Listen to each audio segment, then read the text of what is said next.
भाई आज की इस वीडियो के अंदर बात करने वाले हैं आईफोन 17 प्रो मैक्स के रिलेटेड। ये मोबाइल फोन इस टाइम पाकिस्तानी मार्केट के अंदर बहुत ज्यादा हाइप के अंदर है और मैंने इस मोबाइल फोन को तकरीबन 45 दिन इस्तेमाल किया और आज मैं आपको बता सकता हूं कि इस मोबाइल फोन को किस बंदे को खरीदना चाहिए, किसको नहीं खरीदना चाहिए एंड मोर इंपॉर्टेंटली ये मोबाइल फोन ऑल दो वैसे तो मेरी अनबॉक्सिंग वीडियो देखकर भी सबने यही सोचा था कि भाई इस मोबाइल फोन के अंदर सब कुछ कमाल होने वाला है, बट इस मोबाइल फोन के अंदर कुछ मेजर मसले हैं। तो आखिर वो मसले क्या हैं? अब हमेशा की तरह हमारी जो रिव्यू वीडियो है वो स्टार्ट होगी मोबाइल फोन के डिजाइन से और इस बार भाई डिजाइन के अंदर एप्पल ने मेजर चेंजेस किए हैं। फर्स्ट ऑफ ऑल तो अगर आप डिजाइन की बात करते हैं तो आपको बैक पर ये बड़ा सा कैमरा आइलैंड देखने को मिल जाता है, बट डिजाइन से भी ज्यादा एप्पल ने इसकी बिल्ड के अंदर चेंजेस किए हैं। फर्स्ट ऑफ ऑल तो जहां पर पहले आने वाले सारे मोबाइल फोन्स के अंदर आपको बैक जो थी वो मुकम्मल ग्लास की मिलती थी, यहां पर जो बैक ग्लास है वो काफी छोटे एरिया पे मौजूद है और एप्पल के मुताबिक अब ये बैक ग्लास भी सेरेमिक शील्ड हो गया है, जिसका मतलब ये है कि मोबाइल फोन अगर आप गिराते हैं तो आपको इस चीज की श्योरिटी है कि ना तो बैक का ग्लास टूटेगा और ना ही फ्रंट का ग्लास टूटेगा, क्योंकि बैक ग्लास जो है वो इतने छोटे एरिया पे है कि उसके टूटने के चांसेस वैसे ही कम है। मसला ये है कि जो बाकी एरिया है वो एल्यूमिनियम का बना दिया एप्पल ने। अब मैं आपको थोड़ा बैक ट्रैक करके बता देता हूं कि 16 और 15 के अंदर टाइटेनियम डाल दिया था एप्पल ने और इवन आईफोन 14 सीरीज के अंदर हमें स्टेनलेस स्टील देखने को मिलता था। वो दोनों मटेरियल इस एल्यूमिनियम से बेहतर क्वालिटी के थे when it comes to drop protection, जिसका मतलब ये है कि अगर आपका मोबाइल फोन गलती से गिर जाता है तो भाई जो 16 या 15 प्रो मैक्स थे उनके टूटने के चांसेस या उनके डेंट होने के चांसेस इस मोबाइल फोन से काफी ज्यादा कम थे। और ये मैं कोई ओवर एग्जैजरेटेड नंबर नहीं बोल रहा, अक्सर रिव्यूज में मैंने देखा था कि वो लोग कह रहे थे कि अगर आपने इस पे केस चढ़ाया हो तो इसके टूटने के चांसेस कम है, बट रियलिटी ये है कि ज्यादातर आईफोन यूजर्स को मैंने देखा है कि वो केस नहीं चढ़ाते। फॉर एग्जांपल मेरा अपना दोस्त है, आपने आरएचएस का आपको पता होगा, Hamza, he makes food vlog. RHS ने 2 दिन के अंदर अपना मोबाइल फोन तोड़ लिया। बेसिकली मोबाइल फोन नहीं टूटा, गिरा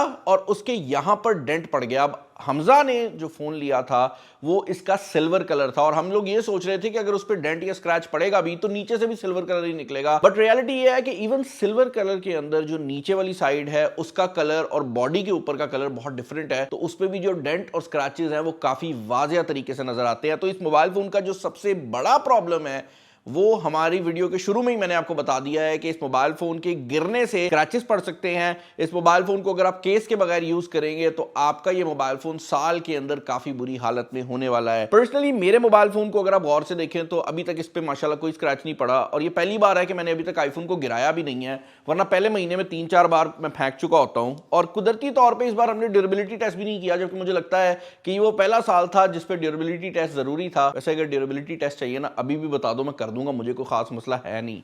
मतलब नीचे कमेंट के अंदर ना अगर इस वीडियो के ऊपर 15,000 लाइक्स आ गए मैं ड्यूरेबिलिटी टेस्ट कर दूंगा आईफोन 17 प्रो मैक्स का, बात ही खत्म हो गई। अच्छा, ड्यूरेबिलिटी की मैंने यहां पर जो चीजें थी वो क्लियर कर दी हैं, तो जरा आगे चलते हैं। इस मोबाइल फोन के अंदर जो एप्पल ने डिस्प्ले लगाया है, एप्पल के मुताबिक कि 3000 निट्स के ऊपर वर्क करता है। अब ये वही डिस्प्ले है जो कि इससे पहले हम एप्पल वॉच अल्ट्रा के ऊपर देख चुके हैं। ये घड़ी में इस्तेमाल करता हूं, बट रियलिटी ये है कि एप्पल ने सॉफ्टवेयर के अंदर कोई हरकत की है कि अगर इस मोबाइल फोन को आप बाहर लेकर जाते हैं, ये शुरू में तो ब्राइट रहता है, बाद में इसकी डिमनेस बढ़ जाती है। कहने का मकसद ये है कि इवन इतने अच्छे डिस्प्ले को लगाने के बावजूद इस मोबाइल फोन का जो डिस्प्ले है उसमें और एक 16 प्रो मैक्स के डिस्प्ले में आपको ज्यादा फर्क नहीं मिलने वाला, क्योंकि दोनों मोबाइल फोन्स ही कुछ टाइम बाद ऑटोमेटिकली डिम हो जाते हैं और फिर आपको मैनुअली उनको बढ़ाना पड़ता है ताकि आपको चीजें नजर आ सकें। हैंड फील और यूजेज की बात हो ही रही है तो यहां पर एक और चीज मैं ऐड करना चाहूंगा और वो ये है कि इस बार ये मोबाइल फोन पहले की निस्बत ज्यादा भारी और पहले की निस्बत ज्यादा मोटा हो गया है। अब अगर आप एक ऐसा बंदा है जो कि केस के बगैर अगेन मोबाइल फोन को यूज करते हैं तो आपको 16 प्रो मैक्स या 15 प्रो मैक्स से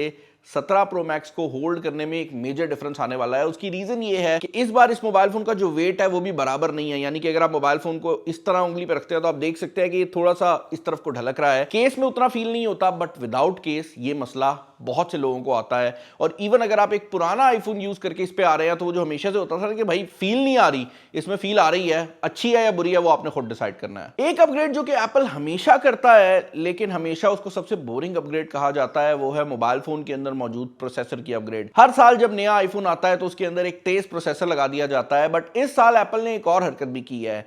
इस साल आईफोन 16 प्रो मैक्स से आईफोन 17 प्रो मैक्स के अंदर 4 GB रैम का फर्क है, यानी कि जहां पर आपको iPhone 16 pro max 8 GB RAM के साथ देखने को मिलता था, वहां पर 17 प्रो मैक्स के अंदर आपको 12 GB रैम देखने को मिल रही है। अब इसका फायदा यह है कि अगर आप एक 16 प्रो मैक्स से भी आईफोन 17 प्रो मैक्स में आ रहे हैं, आपको स्लाइटली बेटर परफॉर्मेंस जो है वो देखने को मिल जाती है। और मैं वो परफॉर्मेंस की बात नहीं कर रहा कि आप कोई बहुत बड़ी गेम खेल रहे हैं तो परफॉर्मेंस मिलेगी। मैं बात कर रहा हूं एक आम बंदे की, जो मोबाइल फोन के अंदर कैमरा ओपन करता है तो थोड़ा तेज ओपन हो जाता है, सेटिंग ओपन करता है तो थोड़ी तेज हो जाती है, तो वो चीज आपको 17 प्रो मैक्स में डेफिनेटली फील होती है। लेकिन एक और चीज जो कि यहां पर मैं ऐड करना चाहूंगा वो ये है कि वो लोग जो कि 16 प्रो मैक्स को इसलिए अपग्रेड करना चाहते हैं या 15 प्रो मैक्स को कि भाई उसके अंदर अब ग्लिचेस आने लग गए हैं या सॉफ्टवेयर के मसले आ रहे हैं, तो मुझे बताते हुए बड़ी खुशी हो रही है कि आपको 16 प्रो मैक्स से 17 प्रो मैक्स पे अपग्रेड करने में भी वही ग्लिचेस मिलेंगे। यानी कि आपको ऐसा फील नहीं होगा कि आप कोई चीज मिस अराउंड कर रहे हैं। आपका वो भाई जिसके पास 17 प्रो मैक्स है वो भी वही मसले फेस कर रहा है जो 16 प्रो मैक्स वाले हैं। इस मोबाइल फोन के अंदर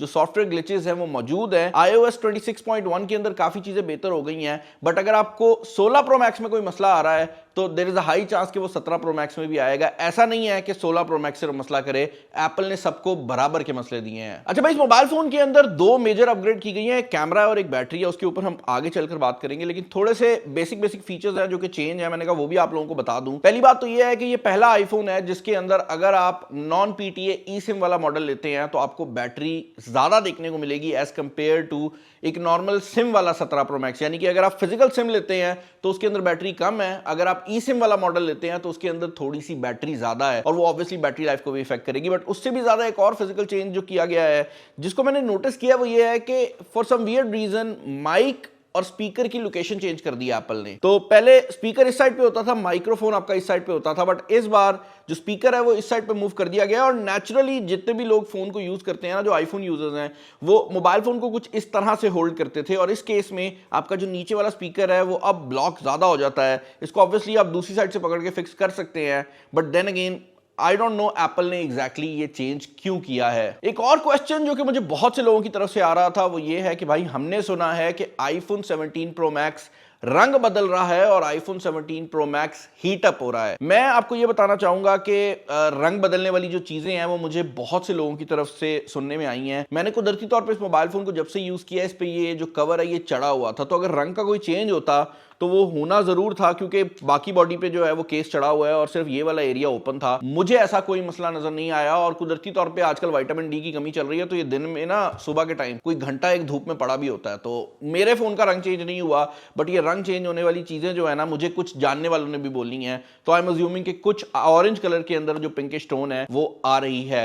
दूसरा क्वेश्चन जो कि मुझसे पूछा गया था वो है हीटअप का। हीटअप के रिलेटेड मैं ये कहना चाहूंगा कि एप्पल ने इस बार एक बहुत कमाल हरकत की है। आपको ये जो एल्यूमिनियम की बॉडी देखने को मिल रही है, इसका सबसे बड़ा नुकसान ये है कि ये गिर के बड़े आराम से डेंट हो जाती है, बट इसका सबसे बड़ा फायदा ये है कि एक आम बंदा जब मोबाइल फोन को केस के बगैर यूज करता है तो उसको फील होता है कि मोबाइल फोन पूरी बॉडी जो है ना वो हल्की सी हीटअप हुई हुई है। बट रियलिटी ये है कि ये पूरी बॉडी के हीटअप होने के पीछे रीजन ये है कि पहले जो मोबाइल फोन्स थे उनके अंदर वेपर चेंबर मौजूद नहीं था, यानी कि उनका एक खास एरिया बहुत ज्यादा गर्म हो जाता था और बाकी जो बॉडी है उस पर बिल्कुल भी हीट नहीं आती थी। और उसका नुकसान ये होता था कि आपकी बैटरी भी जल्दी खराब हो जाती थी और आपके प्रोसेसर पे भी जरूरत से ज्यादा लोड पड़ता था, जिसकी वजह से आपको परफॉर्मेंस में कमी मिलती थी। ये मोबाइल फोन फील तो होता है कि हल्का फुल्का गर्म हो रहा है, बट रियलिटी ये है कि इसकी परफॉर्मेंस 16 प्रो मैक्स की निस्बत बहुत ज्यादा बेहतर है। इसका अंदाजा आप यहां से लगा सकते हैं कि अभी रिसेंटली नेटफ्लिक्स के ऊपर रेड डेड रिडेम्पशन आई थी, हमने इस मोबाइल फोन के ऊपर खेल के देखी है। लिटरली मुझे वही मजा आया है जो कि मैं निंटेंडो स्विच से खेलता था तो मुझे आता था। तो कहने का मकसद ये है कि गेमिंग और परफॉर्मेंस वाली साइड से इस बार 17 प्रो मैक्स वाकई ही बहुत बड़ी मेजर इंप्रूवमेंट है। और अगर आप एक गेमर हैं और आप गेमिंग डिवाइसेस की तरफ नहीं जाना चाहते जो एंड्रॉइड के अंदर आती हैं 24 GB रैम और वो चीजें, तो चुप करके अगर आप ये मोबाइल फोन खरीदेंगे ना, ये आपका टाइम बहुत ही अच्छा गुजार देगा। अच्छा भाई, आप डिस्कस कर लेते हैं इस मोबाइल फोन के अंदर लगे हुए कैमरास, क्योंकि एप्पल के मुताबिक दो बड़ी अपग्रेड हैं जो कि एप्पल ने प्रोवाइड की हैं। फर्स्ट ऑफ ऑल तो इसका सेल्फी कैमरा है जो कि पहले 12 मेगापिक्सल से 18 मेगापिक्सल में मूव कर दिया गया है, और दूसरा है इसके बैक पर मौजूद टेलीफोटो कैमरा जो कि अब 48 मेगापिक्सल का हो गया है। दोनों कैमरास को डिस्कस करेंगे और पहले डिस्कस कर लेते हैं इसका सेल्फी कैमरा। भाई, सेल्फी कैमरा की जो अपग्रेड है वो मेरे ख्याल से इस मोबाइल फोन की सबसे बड़ी अपग्रेड है। उसके पीछे रीजन ये है कि सेल्फी एक ऐसी चीज है जो कि हर बंदा खींचता है, आप गेमर हैं या नहीं है, आपने सेल्फी जरूर खींचनी है। और इस मोबाइल फोन से खींची गई फ्रंट कैमरा की पिक्चर्स के अंदर आपको वाकई ही मेजर डिफरेंस जो है वो देखने को मिलता है। और ना सिर्फ इस मोबाइल फोन के अंदर मौजूद फ्रंट कैमरा की क्वालिटी बेहतर है, बल्कि इन फोन्स के अंदर, और ये पूरी 17 सीरीज के ऊपर है, मतलब आप सिंपल 17 ले लें या प्रो मैक्स ले लें, आप जब सेल्फी खींचते हैं तो आप सीधा कैमरा रख के वर्टिकल सेल्फीज तो खींच ही सकते हैं, बट आप हॉरिजॉन्टल सेल्फीज भी खींच सकते हैं, क्योंकि इसके अंदर 1x1 सेंसर को यूज किया गया है। ये एक नई टेक्नोलॉजी है जो कि मुझे नहीं पता कि क्यों, बट बड़े कैमरास के अंदर भी होनी चाहिए यार। इसका बहुत हेल्पफुल यूजेज जो है वो ये है कि जब आप चाहें तो आप कैमरा को सीधा होल्ड करके भी जो हॉरिजॉन्टल पिक्चर्स हैं वो खींच सकते हैं। और ये सिर्फ तस्वीरों में काम नहीं करता, इवन अगर आप वीडियो रिकॉर्डिंग करना चाह रहे हैं तो आप वीडियो मोड के ऊपर जाकर भी ये एग्जैक्ट चीज कर सकते हैं। और आपके पास फ्रंट के अंदर भी 4K वीडियो रिकॉर्डिंग लॉक के साथ अवेलेबल है, और वो भी इस फोन को इसी तरह पकड़ के। तो जो व्लॉगर्स हैं या कोई भी अगर बंदा है जो कि बहुत ज्यादा मूव अराउंड करता है वीडियो रिकॉर्ड करते हुए, तो इस तरह फोन पकड़ के ना अक्सर झटके लगते हैं, लेकिन अगर आपने फोन को इस एंगल में पकड़ा हो तो उसके मूवमेंट के चांसेस कम है, वो ज्यादा स्टेबल रहता है। और अब इस मोबाइल फोन से आप हॉरिजॉन्टल वीडियोस भी निकाल सकते हैं। अब जैसे मैंने बताया है कि इस मोबाइल फोन का फ्रंट कैमरा बहुत ज्यादा कमाल है, मैं वैसे ही बताना चाहूंगा कि इसका बैक टेलीफोटो कैमरा, जिसकी सबसे ज्यादा हाइप एप्पल ने बनाई है, वो उतना ही बेकार है। मैं एक्सप्लेन करता हूं मैं क्या बात कर रहा हूं। आईफोन 16 प्रो मैक्स के अंदर आपको जो कैमरा के अंदर मेगापिक्सल मिलते थे वो कम मिलते थे जूम कैमरा में, बट उसका जो लेंस था वो 5x जूम करता था, यानी कि वो ज्यादा दूर का लेंस लगाया हुआ था आईफोन 16 प्रो मैक्स के अंदर। एप्पल ने यहां पर जो कैमरा का सेंसर है उसके मेगापिक्सल बढ़ा दिए हैं, बट जूम की जो रेंज है उसको कम कर दिया है। अब फ्रैंकली स्पीकिंग ये इतना बड़ा मसला ना होता, क्योंकि अगर आपने थोड़ा सा जूम को कम किया है तो आपने मेगापिक्सल बहुत ज्यादा बढ़ाए हैं। आप डिजिटल जूम के अंदर भी चीजों को मैनेज कर सकते हैं, और सेंसर ऑलरेडी इतने मेगापिक्सल का है तो वैसे भी जूम हो सकता है। बट रियलिटी के अंदर सबसे बड़ा मसला ये आता है कि एक तो जो तस्वीरें हैं उनमें उतना डिफरेंस आपको फील करने में नहीं आता। मतलब दोनों ही कैमरास के 4x के और 5x की जो तस्वीरें हैं वो अच्छी हैं, बट बहुत कमाल नहीं है, पहली चीज। दूसरी चीज ये है कि अक्सर ऐसे होता है कि अगर आप किसी ऑब्जेक्ट की पिक्चर खींच रहे हैं और आपने 4x के ऊपर इसको मूव किया है और चीज आपके सामने पड़ी हुई है, तो ये ऑटोमेटिकली मेन कैमरा के ऊपर शिफ्ट कर जाता है। मतलब आपको लग रहा होता है कि आप जूम कैमरा यूज कर रहे हैं, बट ये मेन कैमरा से पिक्चर खींच के उसको डिजिटल जूम मार रहा होता है, और उसका नुकसान ये होता है कि तस्वीर की क्वालिटी बिल्कुल गिर जाती है और आपको पता भी नहीं लगता कि कब इसने ये हरकत की है। मेन कैमरा और ultra wide angle camera exactly वही एप्पल ने दिए हैं जो कि पिछली जनरेशन में भी थे, बट उनके अंदर एक्चुअल में अपग्रेड है, यानी कि एप्पल के मुताबिक इनमें अपग्रेड नहीं है। बट हमने जब टेस्ट किया है तो मेन कैमरा और जो अल्ट्रा वाइड एंगल कैमरा है उनकी क्वालिटी में हमें डिफरेंस देखने को मिला है, लेकिन जो जूम कैमरा जिसकी एप्पल ने बहुत ढिंडोरा पीटा था भाई, उसमें हमें कोई भी चीज देखने को नहीं मिली। एक और चीज जो कि यहाँ पर मैं ऐड करना चाहूंगा वो ये है कि ये जो लाइट साइड पर मूव की है, आप क्लोजअप में कोई चीज की अगर पिक्चर खींच रहे हैं ना तो उस पर बहुत अजीब सा शैडो बन जाता है। अब कौन लोग हैं जो कि फ्लैश लाइट के साथ क्लोजअप में पिक्चर खींचेंगे, ये वाकई बहुत कम नंबर है कि मतलब बिल्कुल अंधेरे में आप किसी चीज की पिक्चर खींचें। बट अगर आपको किसी चीज की करीब से रख के ऐसे पिक्चर खींचनी पड़ जाती है ना अंधेरे में, तो भाई ये फ्लैश लाइट बहुत ही घटिया किस्म का जो शैडो है ना उसके कोने पे बना देती है, और वो तस्वीर बाकायदा तौर पर बुरी लगती है बनिस्बत आईफोन 16 प्रो मैक्स के जो कि पिछले साल आया था, जिसके अंदर ऐसा कोई मसला मौजूद नहीं है। बाकी भाई इस मोबाइल फोन के अंदर एक और मेजर अपग्रेड जो कि आपको देखने को मिली थी वो है इस मोबाइल फोन की बैटरी। ये पहली बार है कि एप्पल ने लोगों की सुनी है और ना सिर्फ आपको बड़ी बैटरी प्रोवाइड की है, बल्कि उस बैटरी के साथ आपको 40 वॉट की चार्जिंग भी प्रोवाइड कर दी है। और ऊपर से मजेदार बात यह है कि अगर आप एप्पल का ओरिजिनल चार्जर यूज कर रहे हैं तो कभी कभार ये 60 वॉट्स तक का करंट भी ले लेता है, यानी कि कुछ कुछ झटके ये 60 वॉट के भी मार लेता है। आसान अल्फाज में बताऊं तो भाई ना सिर्फ आपको ये बेहतर बैटरी लाइफ प्रोवाइड कर देगा, बल्कि मैं ये भी कह सकता हूं कि यहां पर आपको चार्जिंग स्पीड में भी एक मेजर डिफरेंस नजर आएगा। लाइक आईफोन यूजर का सबसे बड़ा मसला होता है फर्क फील होगा या नहीं, तो आपको बैटरी लाइफ और चार्जिंग के अंदर एक मेजर फर्क फील होने वाला है। इवन अगर आपके पास 16 प्रो मैक्स हो तो उस लिहाज से अगर आपको बैटरी तंग करती थी ये मोबाइल फोन काफी क्रेजी है। मैं इसको ऑलमोस्ट 45-46 डेज से यूज कर रहा हूं। मैंने बैटरी साइकिल देखे हैं तो वो भी 45-46 है। कहने का मकसद ये है कि एक दिन मैं जितना मर्जी रगड़ दूं इस मोबाइल फोन को, ये अपनी जो बैटरी है वो एक साइकिल ही गुजारता है, क्योंकि 0 to 100 करने से आराम से एक हैवी यूजर का एक दिन निकल जाता है, तो आपको मल्टीपल बार चार्ज करने की जरूरत नहीं है। एंड ये पहला आईफोन है जिसके साथ मैंने अभी तक कोई भी पावर बैंक कैरी नहीं किया, वरना हमेशा मैं आईफोन के साथ कोई ना कोई पावर बैंक अपने बैग में कैरी करता था।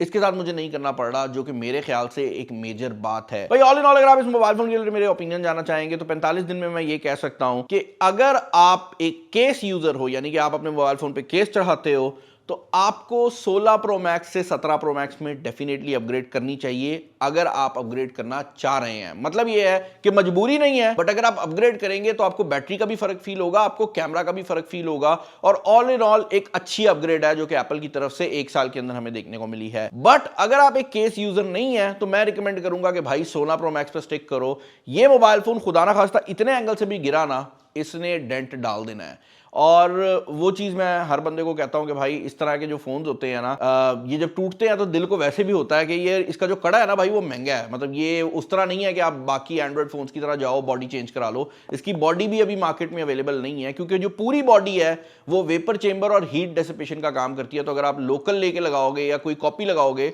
तो वो आपके मोबाइल फोन की परफॉर्मेंस को भी इफेक्ट करने वाली है। बाकी भाई ओवरऑल इसका जो प्राइस टैग पाकिस्तानी मार्केट में आया है पीटी अप्रूवल के साथ, वो मेरे ख्याल से काफी डिसेंट है, स्पेशली कंसिडरिंग कि सैमसंग के फोन्स इस टाइम पर कहां पर हैं या बाकी एंड्रॉइड मैन्युफैक्चरर कितने में बिक रहे हैं। तो उस लिहाज से 256 GB iPhone 17 pro max PT approved 565 का लॉन्च हुआ है। और पाकिस्तान में दोनों जो कंपनीज हैं मर्केंटाइल और जीनेक्स, वो दोनों स्क्रीन रिप्लेसमेंट भी दे रही हैं और 2 साल की वारंटी भी दे रही हैं। बट ये थोड़ा सा भी ऑन पे मिल रहा है। मैं रिकमेंड ये करूंगा ऑन ना देना, मतलब 565 से ऊपर पैसे मत देना, बट डिवाइस बुरी नहीं है और आपको काफी ज्यादा एंजॉय करवाने वाली है। कलर्स की अगर आप बात करते हैं तो मेरे ख्याल से ऑरेंज या ब्लू लेना है तो ले लो, क्योंकि जो सिल्वर है ना डेंट उस पर भी उतने ही पड़ने हैं। बाकी चैनल पर नए हैं, चैनल को सब्सक्राइब कर लीजिएगा। मुझे चैलेंज याद है तो अगर 15,000 लाइक्स हो जाएं तो बताते दीजिएगा, कर देंगे भाई ड्यूरेबिलिटी टेस्ट, कोई नहीं रोला। इस वीडियो में इतना ही। This is Bilal signing off. अल्लाह हाफिज़।